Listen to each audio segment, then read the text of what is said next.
opportunity shows up when you do.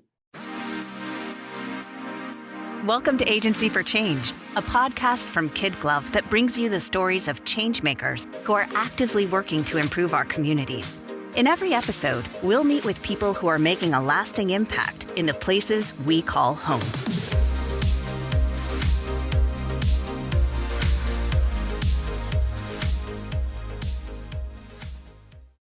Hey everyone, this is Lynn Weinman, President and Chief Strategist at KidGlov. Welcome back to another episode of the Agency for Change podcast. Today's guest is someone who helps change makers not just find their voice, but amplify it with impact. Samantha Kris is an award-winning speaker, a best-selling author, and an executive coach who guides people through meaningful transformation using storytelling, goal setting, and the power of what she calls liminal space. And if you don't know what liminal space is, we'll go into that in a bit.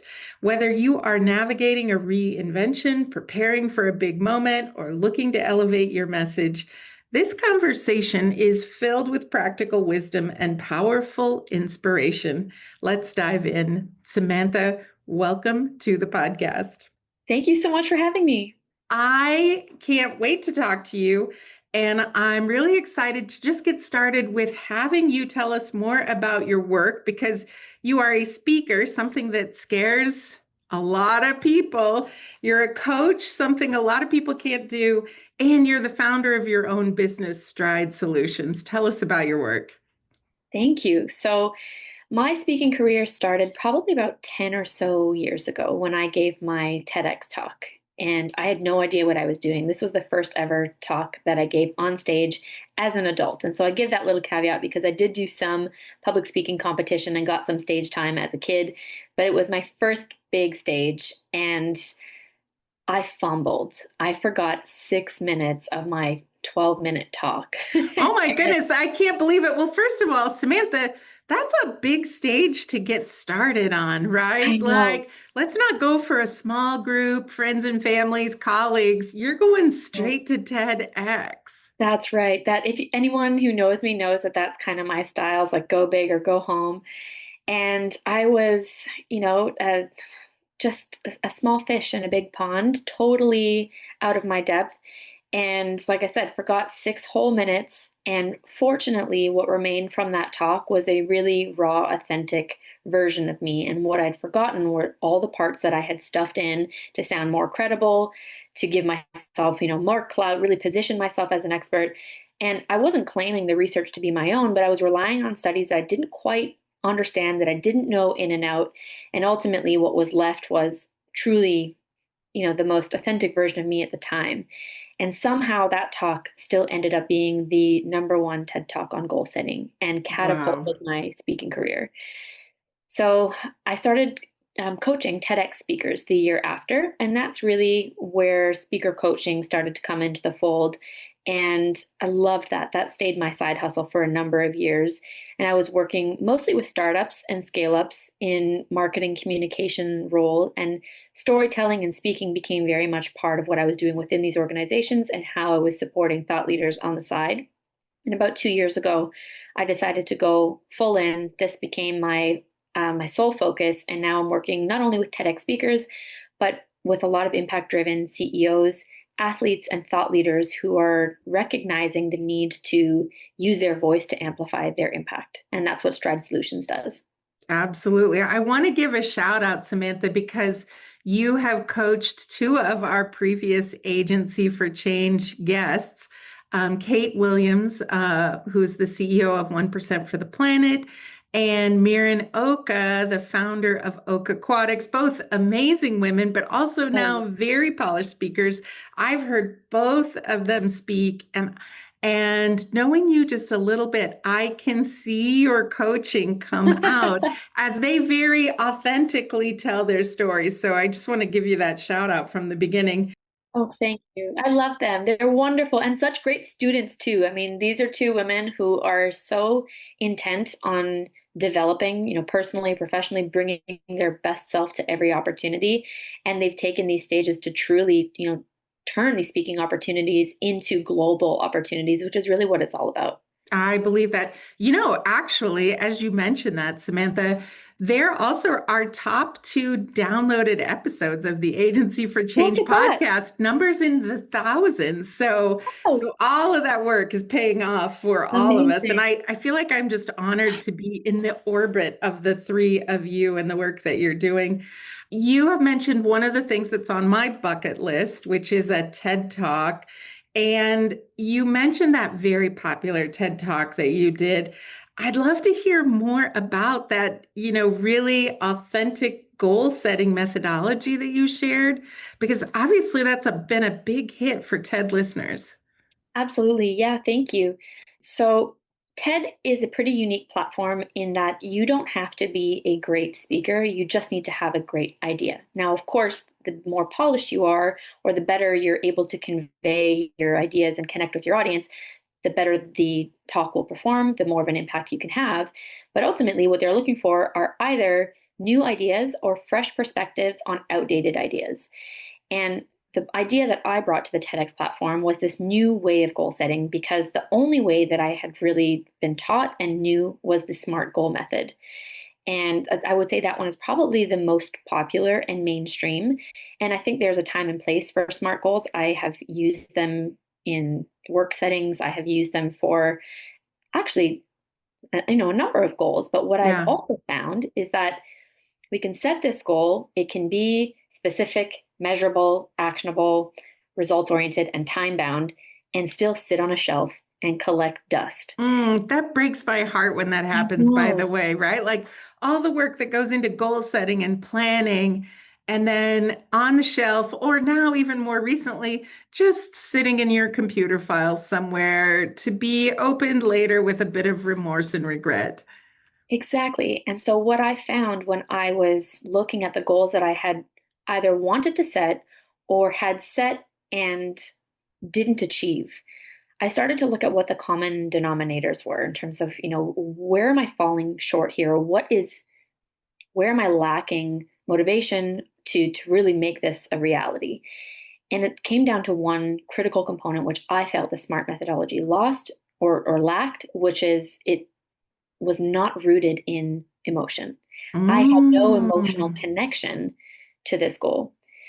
And then when I looked at the goals in which I set and did achieve and felt successful, and this is, an important differentiator, it wasn't just about achieving them, but the ones in which I truly felt, well, I got out of this what I intended to with this one. They were the ones that lit me up. They were the ones that I couldn't stop thinking about before going to sleep, and which were the first things that I thought about when I woke up. And I thought, oh, okay, we've got something here. So yeah. let's reverse engineer and see of those goals beyond emotion, what are true for all of them. And it came down to four core pillars. They resonated with my core values. They empowered me to take action. They were actionable in that the next best step always revealed itself, and they were lucrative, meaning I stood to gain something, not always financially, not always a monetary incentive, but there was very much something in it for me. And I think so often we set goals that benefit our teams, our communities, our families, our partners, and yeah, we get something from it, but it really is to better the world outside of us, which I love.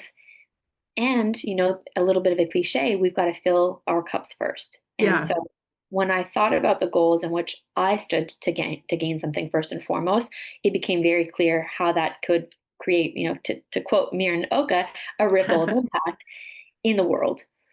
And so the real goal methodology was born. So resonant, empowering, actionable, and lucrative was the idea that I brought to the TEDx stage. And it is truly about anchoring goals in purpose.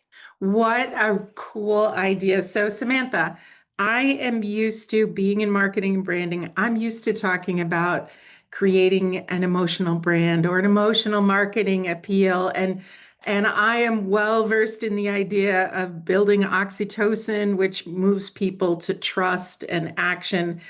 I Mhm. have never heard anyone speak of emotion in goal setting. That is such a great idea. And what you said, and I know resonate is part of the formula, but what you say really resonates with me as well. As an emotional person, there Mhm. are goals that I set as a business founder or as a thought leader that's like, well, I should set this goal because this is just what people do, right? But the goals that you have the heart for are the ones that are going to happen. That is just beautiful. Thank you. Well, let's take this thread a little bit further because I have heard you on stage at Real Leaders Unite, which is a great event for anybody that's listening. I have heard you talk about emotion in storytelling, and I'm really curious, when did you first discover your passion for helping people amplify their stories and their impact through speaking? I've had such a windy professional road. So I Yeah. actually started as an addictions counselor. My Oh back my goodness. Now there's a story in itself. Exactly, yeah, that would be a whole other episode. But I studied criminology, and my first job out of school was as an addictions counselor. I was working in an inpatient facility, and I was working with men and women, most of whom were court mandated, who were there as part of their parole. And they were, very much turning a new page and starting this new chapter of their story of sobriety, story of re-beginning, coming home to themselves, starting over. And unfortunately, having been in that space for some time, I realized it wasn't for me. I, Mm, I had the I was not able to leave work at work, and I was mhm. young. I was 19, and I was dealing Yeah. with men and women who were battling addictions, in most cases older than I was. Yeah. And I just didn't have the life experience to separate work from home. I found it very difficult to stay in the field. And I looked to do something different, something creative, something that I perhaps never thought that I would do. And in a car drive with a friend of mine, she said, "You know what? Have you ever thought of event planning? You're really organized, you love people, you like making things pretty." And I thought, never once have I considered event planning, but let me try it. I was desperate to try something different and to discover parts of myself that I hadn't really given much thought to. So I emailed every event planner in Montreal and I said, "I'm willing to intern for the summer. I just want to see if I can do this." And I ended up working with a wedding planner. I co planned 40 weddings that first summer and became an integral part of these couples' love stories in this Wow. after 40 weddings in one summer? a That's a lot. lot of brides and mothers and bridesmaids and all the things. Yes, and napkin folding Oh my and goodness. ironing. Oh Yeah. yeah, tying bows. But I loved it. And I stayed in that for the next 3 or 4 years. And only in a conversation with another friend who was looking for a referral bonus did he say, "Hey, we're hiring a marketing coordinator to manage our trade shows and events. Is this something you'd be interested in?" And at that point, I had addictions counselor and wedding planner on my resume. And I thought, you know what? Let me try it. And when I ended up in this marketing role, I got 5 promotions in 5 years, grew really fast in Mm, corporate, and learned storytelling from a different perspective. yeah. That ultimately led me to, several years later, working with the world's leading motivational media company, where my understanding of storytelling was taken to the next level and helping people not only tell their story and connect with their audience, but understand what is going to perform, what is going to work online in the digital landscape to ultimately, trigger change, to really connect with people so that it impacts the way they think, act, and feel in the world. So combined, I use this as well as the training that I have with the Reinvention certification. And, I've become deeply passionate about identifying which stories to tell, helping people craft that narrative and better connect with their audience so that they can have the impact they want to have on this world. Yeah. I mean, Samantha, one of the things I've heard you say is it's not just about the story or the speech, but it's about creating that meaningful change through storytelling. I mean, I'm Mm. really curious, how do you approach guiding people through that meaningful change with the storytelling and the speaking? So I do have a storytelling framework that would probably take, again, a whole other episode. Yeah, yeah. It comes down to a few core components. I always, whether it's with goal setting or anything else, I like to start with our values, our purpose, what it is that we feel we're here to do, and root our talks and our stories to that purpose so that if we fall off script, if we lose our footing in what we're saying, we can trust that as our North Star. And we don't have to worry about, much like I did in my TEDx experience, putting on a show of what I think will perform, what I think will do well, how I think people will perceive me. I don't want my speakers to go through that. And so I really like to root in purpose. And I've taken the goal setting methodology, the real goal method, and I've actually reinvigorated it, I'll say, as a storytelling framework. So the fact that it is rooted in core values, that it resonates not only with our values, but with the values of our audience is the first pillar. I have changed my tune a little bit in the real goal method. In the initial version, E was for empowering. And I've since discovered that whether we are setting goals or telling our stories, it does not have to come from an empowering place. It could be, we could have been triggered, we could have moral outrage, we can be really sad, and these things can propel us into action in a deeply meaningful way. So E does not stand for empowering anymore so much as it is about evoking emotion. Yeah. So we tell stories in which we are deeply connected to on an emotional level, and that will connect with our audience on an emotional level, that will evoke some emotion in them. Whether that is, again, anger, curiosity, excitement, possibility. We want them to feel something in the stories that we're telling. Actionable is about really understanding the transformation that we want our audience to experience as a result of hearing us speak, and then breaking that down into something that can be followed, that can be applied or integrated in their own life. Mm-hmm. And L no longer stands exclusively for lucrative, and the evolution of the real goal method, as it stands as a storytelling method, is about leaving our impact. Oh, yeah. How do we tell a story that resonates with our values, that evokes emotion, that is actionable and transferable to our audience so that they can leave their legacy? Yeah. I love that your acronym is REAL too, because it ties back to your TEDx story, right? The real parts of the story were the parts that you remembered, that you delivered, that connected with the audience. The kind of window dressing that went around it was the more difficult part. So I really like that. Samantha, I've also heard you talk about liminal space. Mm-hmm. And I'm going to be honest, I had to look it up. What is liminal space? So just for the benefit of everybody else, I'm sure I'm not the only one. Can you explain what liminal space means and how it plays a role in personal and organizational growth? I'm so glad you asked. I am obsessed with this topic. I will talk about it to anyone who's willing to listen. And I feel the passion behind that too. Yeah. So you're absolutely right. You're not alone. Most people do not know the term, but everyone has experienced it. Everyone has felt it. Liminal space is the transitionary space that you enter once you've left what was, but you've not yet arrived at what's next. Oh, the messy middle, the in between. Exactly. Got Exactly. it. Yeah. So it is very much the period where you are no longer, who you were, but you're not yet who you know you can become, and you're suspended between these two realities. And this space can feel very creative, very exciting, very liberating, but it can also feel very isolating, very intimidating, and scary, Yeah. as you kind of have this blank canvas in front of you, and what you relied on in terms of habits, thoughts, behaviors, strategies in the past don't quite serve the new version of you anymore. And so you're feeling a little bit of friction, or like something isn't quite adding up, but those new habits, behaviors, strategies haven't formed yet.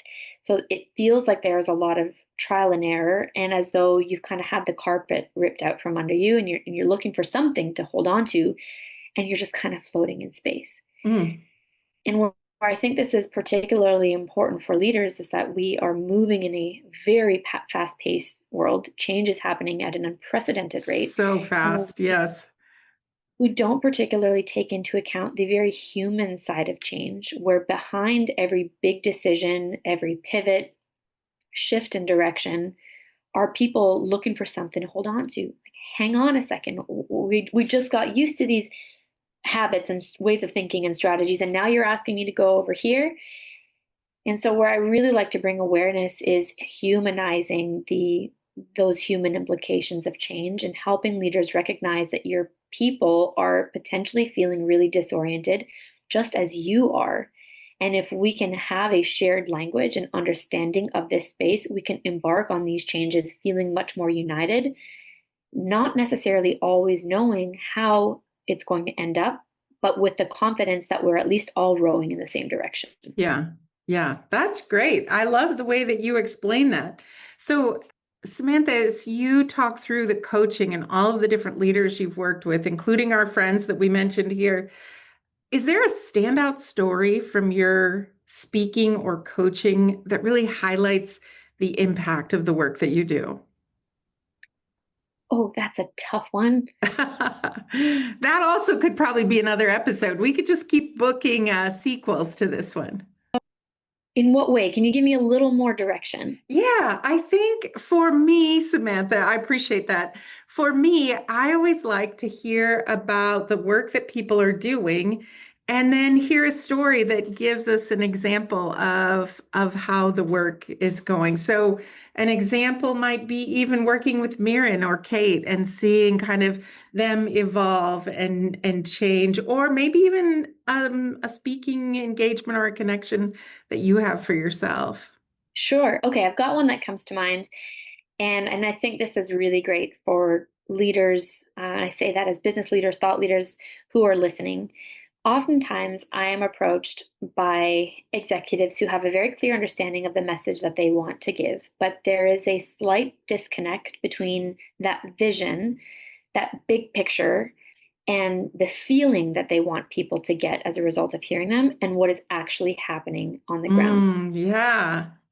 And so I work with a lot of CEOs who are giving company addresses, industry talks all the time. And particularly for the opportunities in which they are addressing their team, there is this real desire and passion for them that they want to motivate their employees. They want to get people fired up. They want them to see the big picture, and they are the visionaries. So that picture is so clear to them.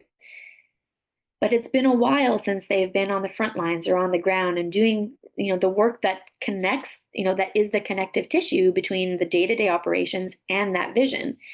So it's not just about creating a great talk and writing an incredible script and delivering with confidence and conviction, but we've got to start a step earlier and understanding, will this resonate? Will this meet your people where they're at? And oftentimes, the talk they want to give is not the talk that we deliver first, because we have to address some of the communication breakdowns or blind spots so that it doesn't register as tone deaf. So Yeah. that they're not delivering this raw vision that they can't execute because the systems are not in place or the communication practices are not in place to support that vision. So communication in the ways that I work with them, which I feel most fulfilled, goes beyond the stage and really helps them enhance that storytelling at every touch point so that when they get onto that stage, everyone knows they're oriented. They feel like we know exactly what you're talking about and how to get there, as opposed to, wow, that sounds great. Now what? And then they go back to work.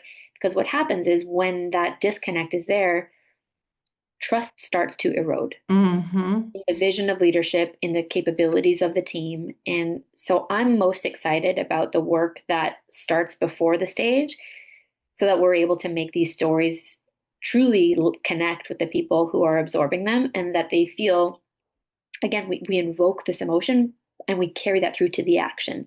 They know that once they go back and they have their team meeting, or once they go back and they're leading their teams, that they are supported in this vision and it's not just writing on the wall. Yeah, Samantha, that really resonates with me because what you just explained happening with CEOs or founders or leaders of all kinds in speaking, we see at KidGlov also happens with them with branding, because the Mhm. leaders have this clear vision of where they want to go, but it may be very different from where their internal and external audiences are. And if you just go Right. straight there, it's not going to feel authentic. It's not going to be trusted, but you have to take the steps. And even first of all, before you can take the steps, you have to understand the audience and where they Exactly. are and how you're going to nurture them to that point. It's the whole reason I wrote the book Untangling Spaghetti, so So you that get people it. could understand that process, right? But it's the pre-work. The pre-work is almost, dare I say, more important than the delivery, because if you don't have that pre-work, you don't have that real understanding, that authenticity, that connection that Right. carries you through. So I love what you're saying there. So Samantha, I'm really curious, what's on the horizon for you? What's next? You've accomplished so much and done so many things. What are you excited about? Right now, I'm working on the liminal space keynote. So I've sprinkled it into certain talks and workshops that I've done. But the enthusiasm around this topic, once people start to understand a little bit more about what it is and how they've already experienced it, is so exciting for me because people start to feel really validated in their thoughts and their emotions once they have a name for this space. And with that validation comes a great sense of community and an understanding that we're not in this alone. This is not a me issue, in that it's not just on me for not being able to figure it out, but oh, hey, there are other people experiencing this. There are people navigating this space in real time, and we can be joining forces to help each other appreciate this space. And I think this is, my own thinking has evolved in that I used to think it's about making it out into the other side, right? Where we're in this transitionary space. And once we get through it, that's where the confidence is. That's where the opportunity is. That's where we'll feel like we can stand on our own 2 feet. But I've really come to appreciate that this space is where we lay the brickwork and where we're able to kind of build our way through. And it's in that experience of navigating this space and building that we truly discover who we are and who we're becoming. And I just want to bring more awareness to the fact that this space is complex and there's a duality of emotions in feeling, like I said, very exciting and very isolating. And the more we can rally in this space, I think the more we can make use of it without the need to rush out and come out to emerge on the other side, and to really appreciate this space of truly understanding not only who we are, but what's possible. And I say this not only on an individual level, but on a organizational level as well. If we can meet in this space and know that we're in it together, there's so much possibility for connection, for change, for impact. Yeah, I think what I want to say about, as you explained liminal space today, I instantly went to, oh, I remember times that I felt like that. And I think without that validation, Samantha, for me at least, and I can imagine for others, it can be kind of a frustrating, maybe even anxiety producing space, because as somebody who's used to and driven to move forward, move forward, move forward, you can kind of in this liminal space, if you don't realize what's happening, feel stuck in it. And then you're not, I imagine when you feel stuck, you're not taking advantage of the beauty or the energy of the space to move forward. Am I echoing, understanding this properly? Absolutely. It is a hugely frustrating space for me as someone who, especially someone obsessed with goal setting. It's like I've got places Right, to be and things to do. right. You look around and you're like, but I don't know where I am or how to move forward. It can be incredibly frustrating. And I think that, you nailed it. When we're so focused on achieving, it robs us of the experience of being, and it forces us to be present. And there is no forcing your way out of this space. The harder you push, the slower you'll move. Mm, The more you embrace this space and look around and recognize kind of the artifacts that will actually help you become mhm. and to evolve, I think that the more beautiful this space, the more impactful, the more purposeful this space can be for you. Wow. I'm going to say I really appreciate the fact that you have taken something that for me feels like stuckness and anxiety producing and have given me a new way to think about it as beautiful and creativity producing and a learning space. So I can't wait to hear more from you as you develop this messaging and the story on liminal space. Samantha, I know you do great work. I've loved what you shared today. For our listeners who'd like to learn more, maybe connect with you, how can they reach you and find Stride Solutions? Thank you. So samanthakris.com will have all the information about me and my speaking. And if you're interested in Stride and what I can do from, speaker coaching perspective, the website is gowithstride.com, which I love. There's so many terms for Stride. We take things in stride. It is very much about walking the talk. Yeah. And that speaks to you, then all the information is on Go with Stride as well. Sounds great. We'll make sure to have that link in the show notes as well on KidGlov.com with this episode. So, Samantha, I'm going to ask you my favorite question. And I've been thinking all day, knowing that this conversation was coming up, about what your motivational quote might be, because the listeners know I am inspired by motivational quotes. Every guest on the Agency for Change has given us one, and I actually keep a list and go to them because I just feel so grateful to get to talk to such interesting people like you. But could you give us a few of your own words of wisdom to inspire our listeners? One that has stuck with me since I started my business just over 8 years ago is opportunity shows up when you do. Oh, I love it. Opportunity shows up when you do. It doesn't show up when you're sitting on the couch. That's right. Doesn't show up when you're stuck behind your desk or in your social media. Opportunity shows up when you do. That's so beautiful. And it doesn't demand you to have the answers or to know the next step. It just requires you to show up. I'm a firm believer that if you just put one foot in front of the other, the road will always rise to meet you. That is beautiful too. You gave us a bonus quote there. I like that. I like that. Samantha, I've loved this conversation. I feel like I have learned so much from you just in 30 minutes here. As we wrap up this time together today, what is the most important thing that you would like our listeners to remember about the work that you're doing? Your story has the ability to change this world. The sooner you tell it, the greater your impact will be. That is so beautiful. I love it, Samantha. I hope we've inspired a lot of people today to tell their stories, to love that liminal space. Samantha, I'm going to say I fully believe the world needs more people like you, more consultancies like Stride Solutions. And I just thank you for taking time out of your busy schedule to talk with us. You too, Lynn. This has been awesome. Thank you. We hope you enjoyed today's Agency for Change podcast. To hear all our interviews with those who are making a positive change in our communities, or to nominate a changemaker you'd love to hear from, visit KidGlov.com at KidGlov.com to get in touch. As always, if you like what you've heard today, be sure to rate, review, subscribe, and share. Thanks for listening, and we'll see you next time.